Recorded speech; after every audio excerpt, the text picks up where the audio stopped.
మా గంగ ఇంత సాహసవంతురాలని తెలియనే తెలీదు. ఆ గోండాలిద్దరినీ నువ్వే తరిమి కొట్టేశావా? అరే మెల్లగా తిను, కొంచెం కొంచెంగా తిను, గొంతు కడ్డం పడుతుంది. గోవిందయ్య గారు తిన్నివ్వండి, పొద్దున్న నుంచి ఏం తినలేదు. నేను కడుపులో ఎలుకలు కబడ్డీ ఆడుకుంటున్నాను నిజంగా.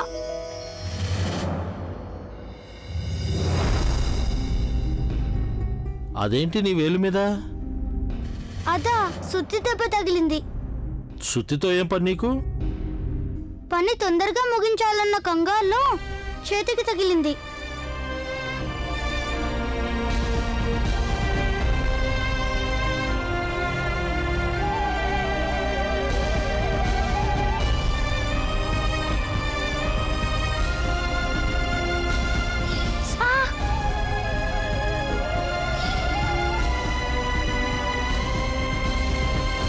ఇంత జరిగినప్పటికీ నువ్వు ఆ సంగతి చిన్నాగారికి చెప్పలేదా?